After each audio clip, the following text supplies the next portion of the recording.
Efésios capítulo 4, os versos 31 e 32.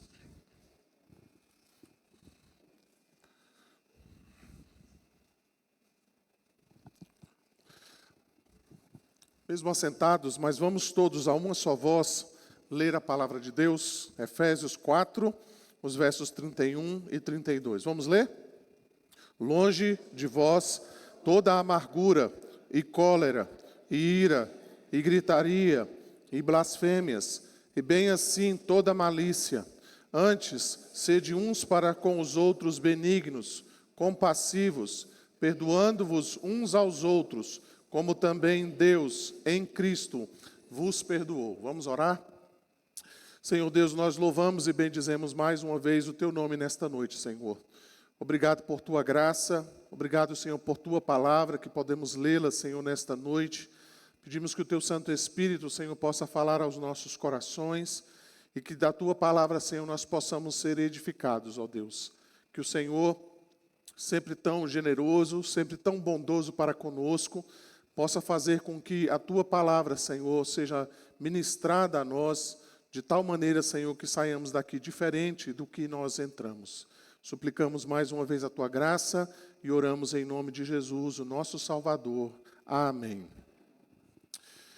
Irmãos, a luta contra o pecado, ela é, de fato, uma batalha dura.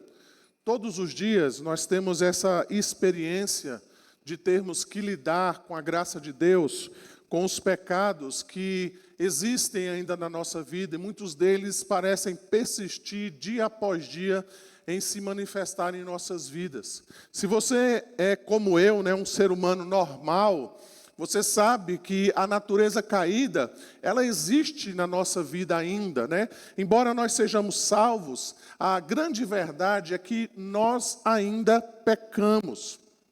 Ainda que nós tenhamos o desejo de agradar a Deus, muitas vezes não é essa a realidade que acontece em nossas vidas. Aqui e acolá, você já deve ter tido essa experiência de falar algo que não deveria ter falado, de ter agido de uma maneira que você não deveria ter agido. Quem sabe, do seu coração, você inclusive nutriu sentimentos que são completamente contrários à própria revelação da palavra de Deus. Isso tudo se encaixa exatamente na natureza do nosso coração. O nosso coração, ainda que seja um coração de uma pessoa salva, nós lidamos dia após dia com essas demandas do pecado em nossas vidas. Não é à toa, então, irmãos, que o apóstolo Paulo, ele tem gastado aqui um tempo exatamente mostrando para nós a necessidade de abandonarmos o velho homem, enquanto nós nos revestimos do novo. Se você perceber até agora, nós chegamos no verso 32, você vai perceber que o apóstolo Paulo, ele vem falando de uma série de comportamentos, uma série de sentimentos, uma série de pecados, então, que não condizem mais com a nova vida. E se você caminhar um pouquinho aí, a gente vai chegar lá, você vai ver que a lista do apóstolo Paulo ainda continua. Exatamente porque o apóstolo Paulo, assim como outros autores bíblicos, eles reconhecem, eles sabem dos perigos e das armadilhas que o pecado traz para nós.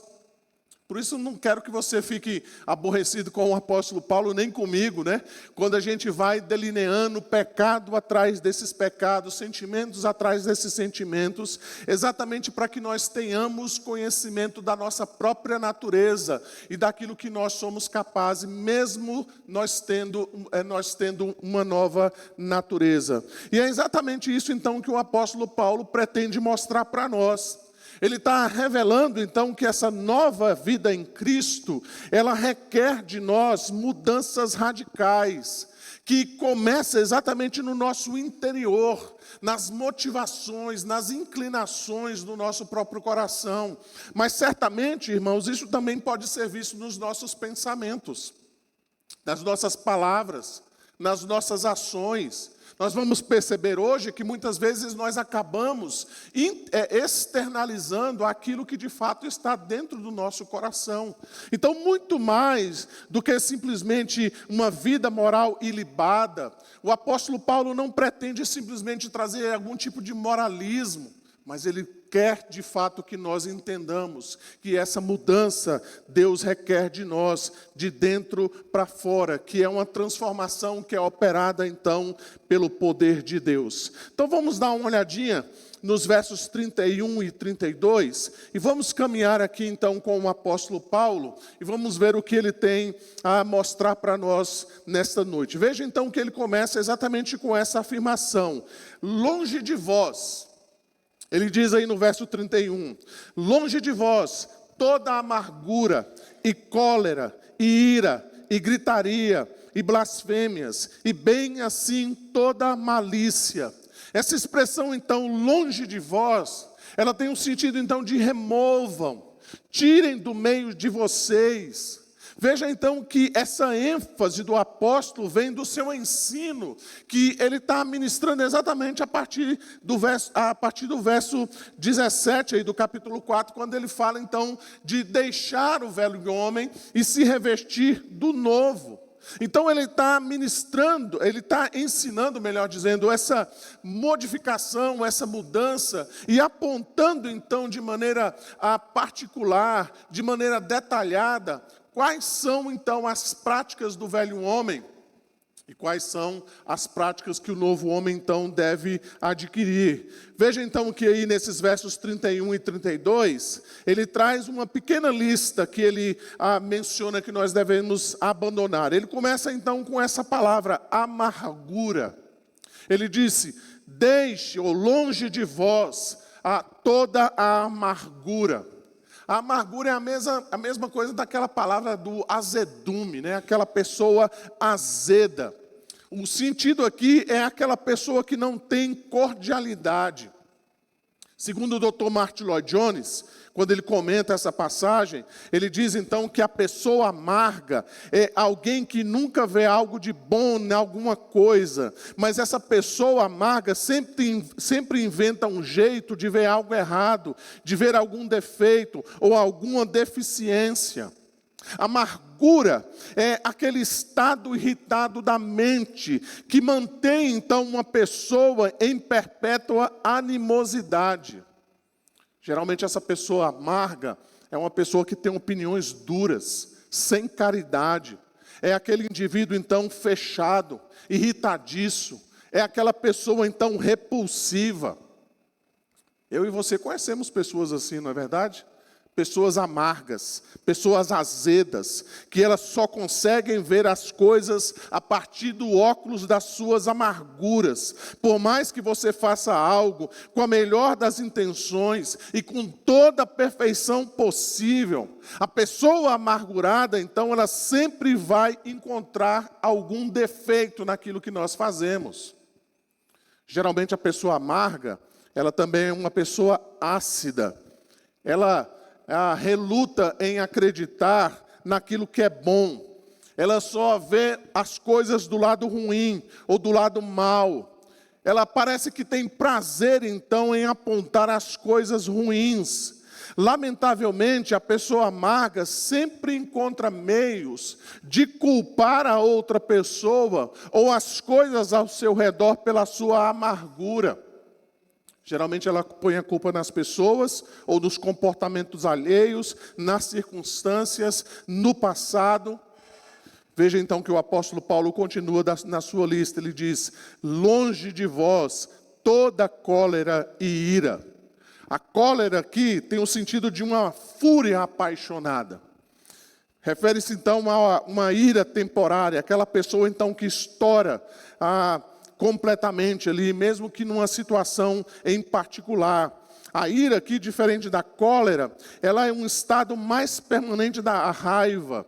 Eu já falei isso aqui em outra mensagem, é aquela ira sutil, é aquela ira profunda, mas é aquela ira perigosa, é aquela ira silenciosa, é aquela ira então que vai trazendo rancor ao coração do indivíduo.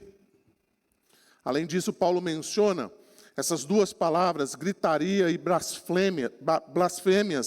Gritaria nós sabemos o que é. Quando as pessoas falam alto, gritam umas com as outras, são escandalosas no trato umas com as outras. Blasfêmias aqui, ela não tem sentido diretamente de uma blasfêmia contra Deus, né? A gente sempre tem essa ideia, né, de que a blasfêmia é algo dirigido contra Deus. Mas aqui o sentido de blasfêmia não é diretamente contra Deus, mas contra o nosso próximo.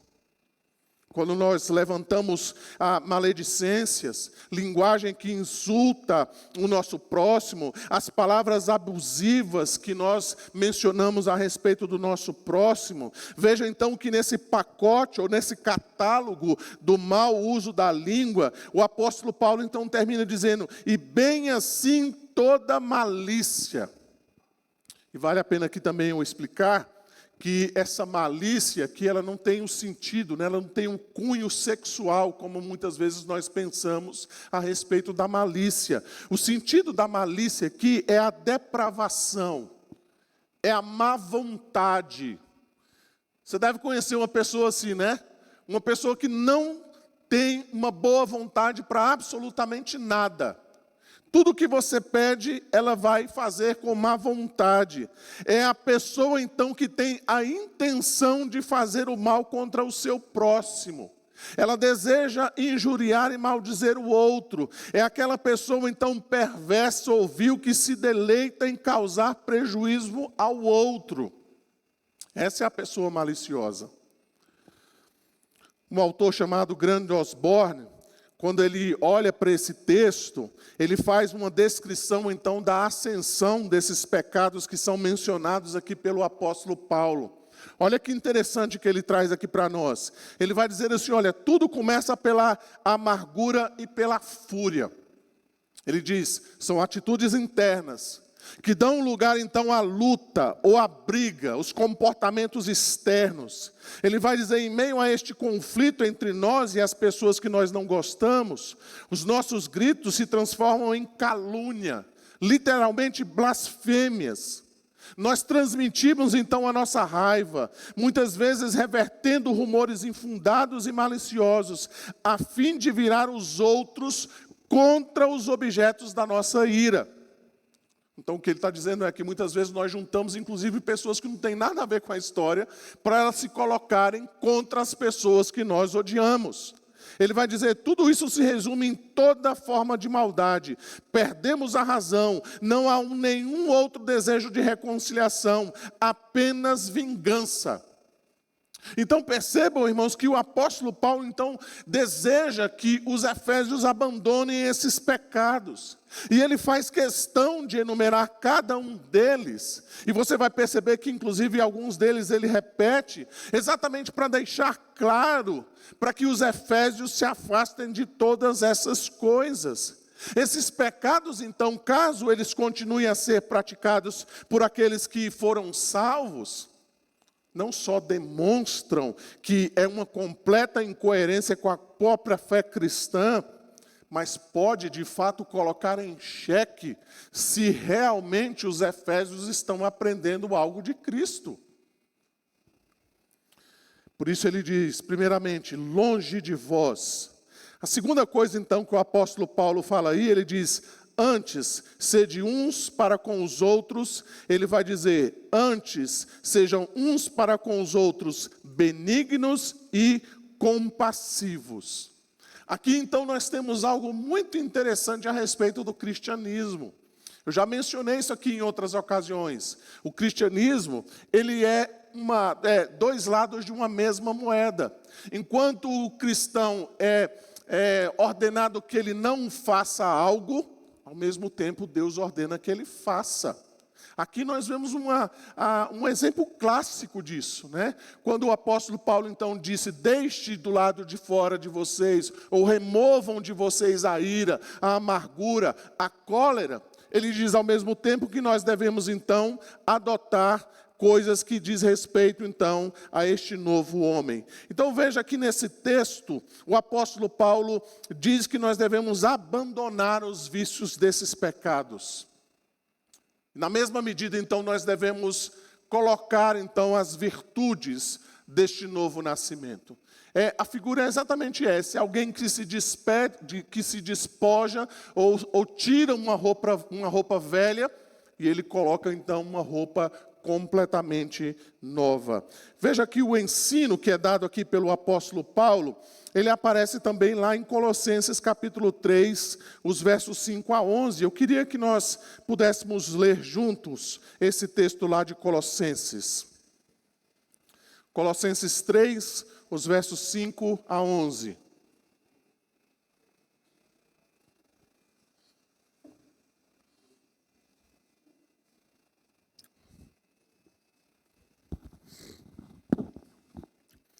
Veja o que nós encontramos aí. Colossenses 3, os versos de 5 a 11. Vamos ler todos juntos? Fazei, pois, morrer a vossa natureza terrena, prostituição, impureza, paixão lasciva, desejo maligno e a avareza, que é idolatria.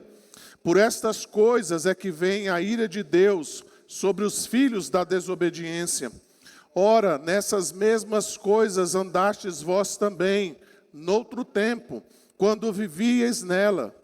Agora, porém, despojai-vos igualmente de tudo isto: ira, indignação, maldade, maledicência, linguagem obscena do vosso falar. Não mintais uns aos outros, uma vez que vos despistes do velho homem com os seus feitos, e vos revestistes do novo homem, que se refaz para pleno conhecimento, segundo a imagem daquele que o criou, no qual não pode haver nem grego, nem judeu, circuncisão, nem incircuncisão, bárbaro, cita, escravo, livre, porém Cristo é tudo em todos. Voltando ao texto então de Efésios capítulo 4, veja então que o apóstolo Paulo diz que nós devemos ser benignos, compassivos. Há uma questão aqui importante, né?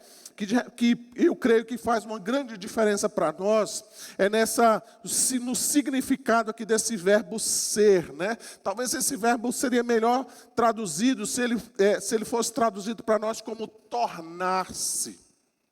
O que Paulo está dizendo é: tornem-se uns para com os outros benignos, compassivos. Então veja que isso traz um sentido melhor para aquilo que o apóstolo Paulo está dizendo aqui para nós. Exatamente porque à medida que nós vamos nos afastando das coisas que são referentes ao velho homem, nós nos tornamos, então, benignos e compassivos. A pessoa benigna, então, é exatamente o contrário da pessoa amarga, da pessoa azeda. Veja então que a benignidade é aquela graça então de benevolência conferida pelo Espírito, inteiramente contrária à malícia ou à maldade mencionada aí no verso de número 31. A pessoa benigna, contrário então da pessoa amarga, ela é manejável, ela é fácil de levar, é uma pessoa então maleável.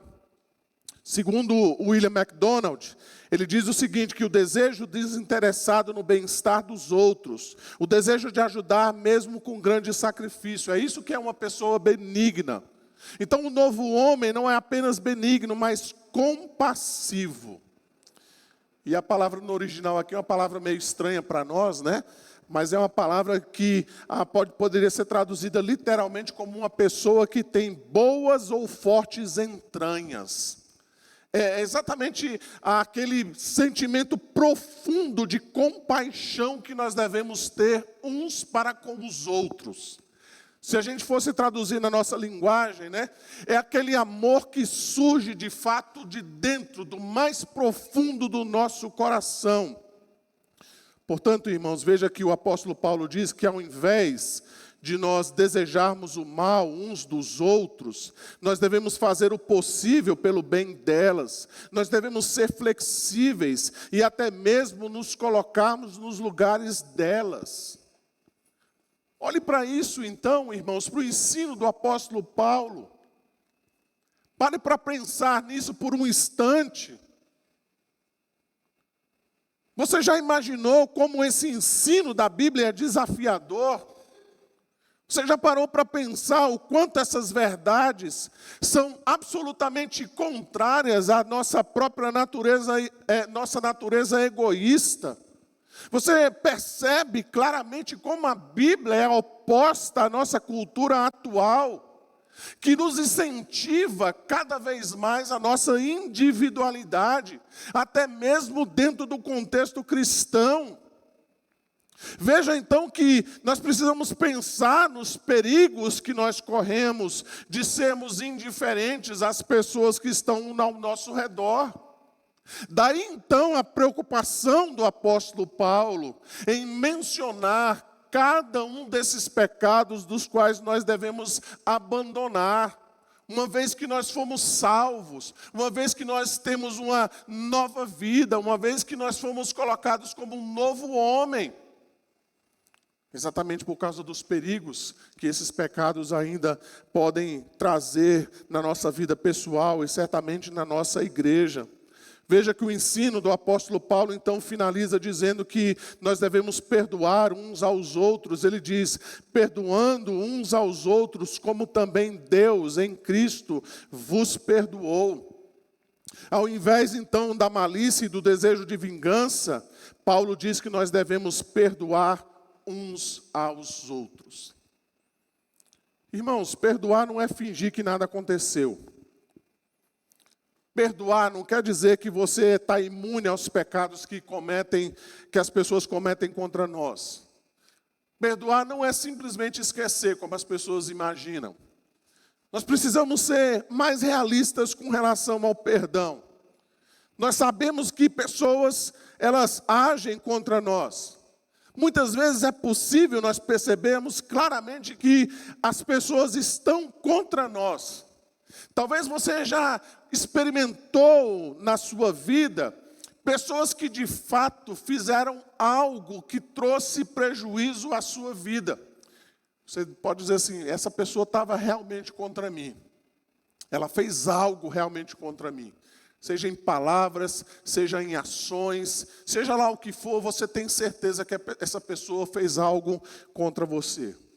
O que Paulo está dizendo é, a nossa atitude então nesse caso, é uma atitude de perdão. Mas percebam, irmãos, que o perdão verdadeiro que é mencionado aqui pela Escritura, não é um perdão baseado nos nossos sentimentos e nas nossas afeições. Note então o que o apóstolo Paulo menciona aqui, no verso 32, ele diz, como também Deus em Cristo vos perdoou.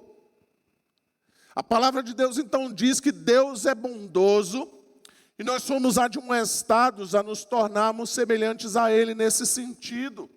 O Salmo 86, o verso 5, por exemplo, vai dizer, pois tu, Senhor, és bom e compassivo, abundante em benignidade para com todos os que te invocam.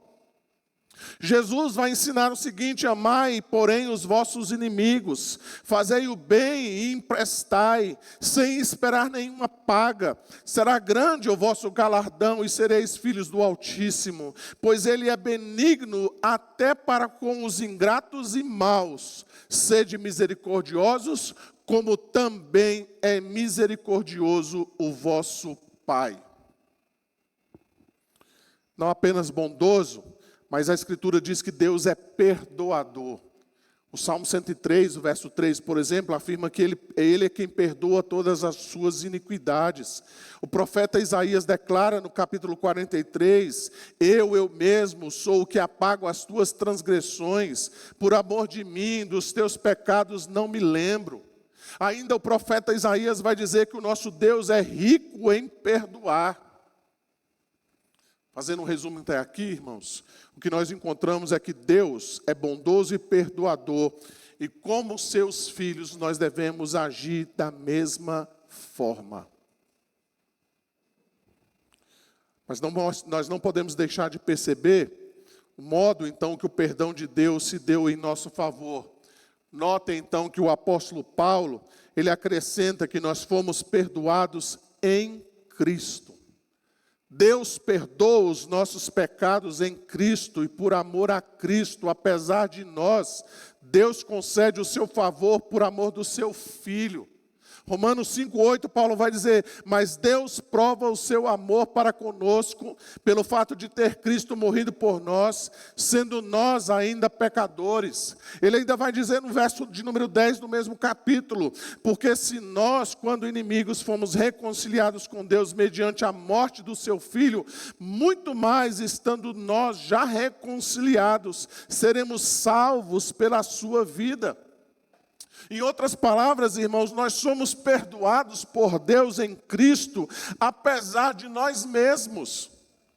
Nós somos perdoados mesmo diante dos nossos pecados, mesmo diante das nossas teimosias, da nossa desobediência, mesmo quando nós insistimos em viver nos nossos próprios pecados e escolhemos os nossos caminhos. Deus nos perdoa quando nós não confiamos nele como nós deveríamos. Deus todos os dias oferece para nós a sua graça, a sua bondade, a sua misericórdia, o seu perdão, dia após dia, apesar de nós.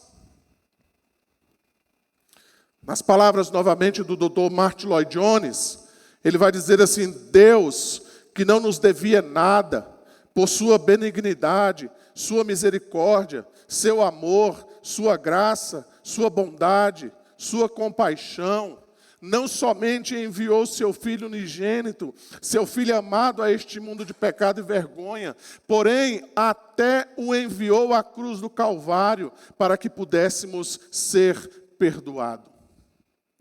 O profeta Isaías nos lembra que o Senhor fez cair sobre ele a iniquidade de todos nós. Novamente, nas palavras do autor Grande Osborne, agora ele faz uma descrição da ascensão, então, das virtudes que o apóstolo Paulo menciona aqui. Ele fala, então, que no verso 31, nós vamos ver um conjunto, então, de pecados que se concentra ali na raiva. Agora nós temos o oposto aqui no verso de número 32, exatamente sentimentos que se concentram no amor que nós devemos ter uns para com os outros. E ele vai dizer o seguinte: olha, aqui também há uma progressão. E ele vai dizer: olha, o coração bondoso leva à compaixão e depois ao perdão. Ele vai dizer assim: olha, um coração bondoso ou terno não pode ceder à raiva, pois está sempre pensando no bem dos outros, e quando ferido, buscará a reconciliação ao invés da vingança. Em seguida, diz ele, a compaixão procede de um coração terno. Em vez de cuidar de uma fixação egocêntrica na forma como os outros nos tratam, nós devemos estar totalmente preocupados com a forma como os tratamos. E ele vai finalizar dizendo: como Deus e Cristo nos tratam com incrível e merecida compaixão, nós devemos fazer o mesmo com os outros. Em suma, nós podemos dizer que quando reina a bondade e a compaixão, o resultado de tudo isso, irmão, será o perdão e não o ressentimento. Nas palavras do próprio autor de Grande Osborne, ele diz o seguinte: quando experimentamos a inacreditável misericórdia e graça de Deus e nos damos conta de que Jesus levou nossa vida de pecado, colocando-a sobre a cruz para perdoar nossos pecados, deve ser fácil para nós perdoar os outros. Eles nunca poderão nos prejudicar tanto quanto nós ferimos a Deus. Irmãos, o apóstolo Paulo então mostra os resultados de uma vida antiga comandada pela amargura, pela cólera e pela ira. A consequência então desses pecados interiores, nós percebemos muitas vezes sendo manifestados no exterior: a gritaria, a blasfêmia, a malícia. Esse é o retrato então da vida de alguém que é dominado pela antiga natureza, que produz então as obras da carne. Diferentemente disso, então, o verdadeiro cristão, ele age com compaixão e perdão. Ele procura, então, tratar os outros da mesma maneira que Deus o tratou, com benignidade, com compaixão, com misericórdia. O padrão do perdão, como que nós devemos perdoar, não é o padrão dos nossos sentimentos, mas é o padrão pelo qual nós mesmos fomos perdoados por Deus em Cristo Jesus, o nosso Salvador. Talvez você esteja aqui nesta noite e talvez você não experimentou ainda o perdão de Deus em sua vida. Talvez você entrou aqui nessa noite e talvez você esteja arrolado em algum desses pecados, a cólera, a ira e tantos outros pecados que vêm acometendo a sua vida, que vêm então dominando o seu coração, a amargura, o ódio pelas pessoas, o desejo de vingança por causa do que essas pessoas fazem com você. Mas nessa noite eu quero lhe dizer que você pode encontrar perdão e graça em Jesus Cristo, o nosso único Salvador. Se você entrou aqui nessa noite com um coração amargurado, talvez você está nutrindo ódio por alguém, saiba que Jesus tem perdão e graça para oferecer para você nessa noite. Ele deu a sua vida, Ele derramou o seu sangue na cruz do Calvário, para que eu e você pudéssemos ser libertos do nosso próprio coração, das coisas que nós mesmos alimentamos no nosso interior. Não saia daqui dessa noite sem pensar da sua vida e de como Jesus, de fato, pode mudar completamente o seu coração. Quem sabe você também tem sido uma pessoa amarga, cheia de ira, de gritaria, blasfêmias. Talvez lá no fundo do seu coração, mesmo você sendo um crente, você deseja o mal das pessoas. Talvez você vai dizer assim, pastor, mas o senhor não sabe o que as pessoas fazem comigo.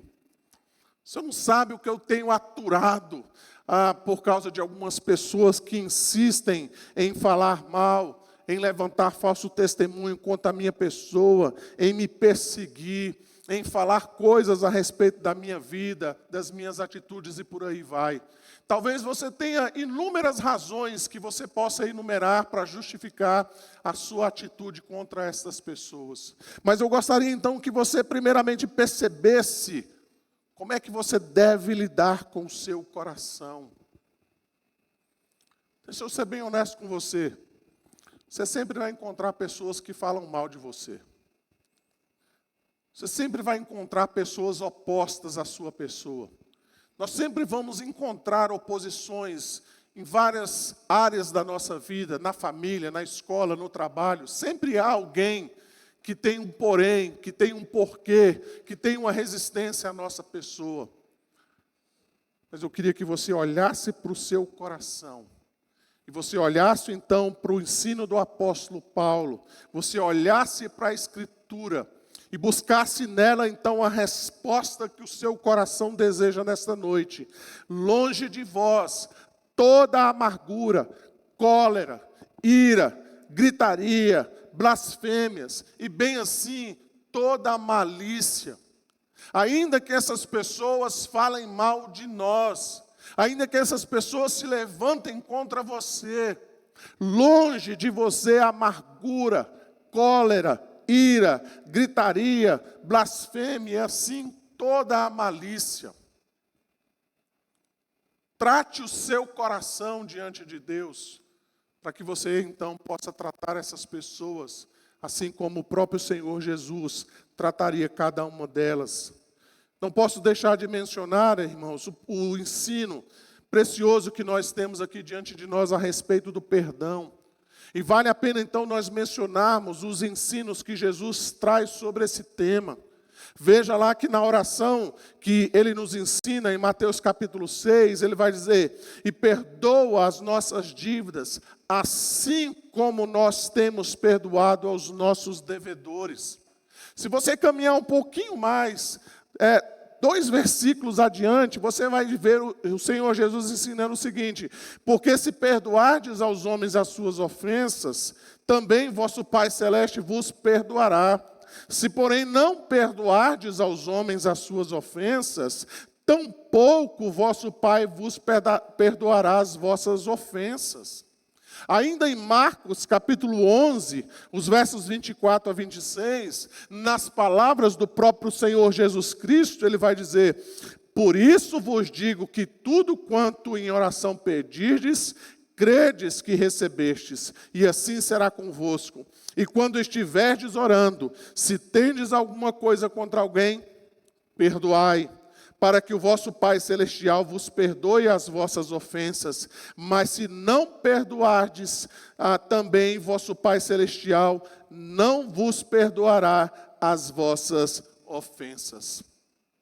Quando Jesus quis ensinar ainda sobre esse tema do perdão aos seus discípulos, lá em Mateus capítulo 18, especialmente ali no finalzinho do capítulo 18, os versos 33 a 35, quando Jesus usa então aquela parábola do credor incompassivo, que devia então uma fortuna ao rei e foi perdoado, mas depois então ele encontrou um conservo dele que devia ali uma mixaria, um trocado em comparação àquilo que ele foi perdoado. Ao invés dele tratar com a mesma atitude, então, aquele conservo, ele fez uma atitude completamente distorcida, né? Contrária. Ele colocou o conservo, inclusive, numa prisão para que ele pagasse tudo, né? Até que ele pagasse tudo o que lhe devia. Jesus, então, trazia aquele ensino. No verso 33, ele vai dizer: não devias tu, igualmente, compadecer-te do teu conservo, como também eu me compadeci de ti? E indignando-se, o seu senhor o entregou aos verdugos para que lhe pagasse toda a dívida.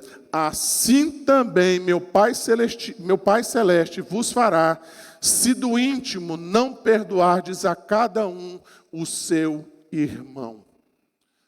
Jesus então está trazendo algo tremendamente sério nestes versículos que eu acabei de ler. Jesus está nos ensinando, irmãos, que não adianta nós pedirmos perdão a Deus pelos nossos pecados, se nós não estamos dispostos a perdoar a quem nos ofende. Se você se ajoelha suplicando o perdão de Deus, mas você levanta da sua oração sem disposição de perdoar quem te ofende, a sua oração, segundo Jesus, ela não é ouvida. Os seus pecados não são perdoados. É isso que Jesus está dizendo. Se nós queremos o perdão de Deus, nós também precisamos perdoar o nosso próximo. Se nós ofendemos a Deus, nós precisamos perdoar também quem nos ofende. Jesus ensina mais, ele diz: não te digo aqui até 7 vezes, mas até 70 vezes 7. Ele diz: se por 7 vezes no dia pecar contra ti, e 7 vezes vier ter contigo dizendo, estou arrependido, perdoa-lhe. Perdoa-lhe. Queremos de fato seguir a Jesus? Queremos de fato ser discípulos de Jesus? Se a resposta é sim, você tem que estar disposto a perdoar. Quantas vezes for necessárias. As injúrias que nós sofremos nessa vida, irmãos, jamais poderão se comparar com as ofensas que Jesus sofreu. Ele não cometeu nenhum pecado, ele suportou a afronta dos seus malfeitores, ele foi cuspido, ele foi humilhado, ele foi coroado com espinhos, ele foi crucificado, e mesmo assim ele perdoou os seus algozes. Ele perdoou os seus inimigos. E assim então Jesus espera de nós que tenhamos disposição, que tenhamos o nosso coração cheios do perdão de Deus, para que nós também possamos perdoar uns aos outros, quantas vezes forem necessárias. E assim que Deus nos dê da sua graça, nos dê da sua misericórdia, para que nós possamos andar segundo a vontade dEle, hoje e para todo sempre. Vamos orar, irmãos, mais uma vez? Senhor Deus, nós louvamos e bendizemos o Teu santo nome nesta noite, Senhor. Oramos pelo Teu perdão sobre as nossas vidas e por Tua graça, Senhor, também, para que nós aprendamos a perdoar os nossos irmãos, ó Pai. Deus, que o Senhor possa consolar os nossos corações e nos ajudar, Senhor, diante de um padrão tão alto que o Senhor coloca diante de nós. Assim como o Senhor nos perdoou em Cristo, nós pedimos também que o nosso coração esteja disposto a perdoar, Senhor. Nós Te louvamos e Te bendizemos nesta hora. Oramos em nome de Jesus, o nosso Salvador. Amém.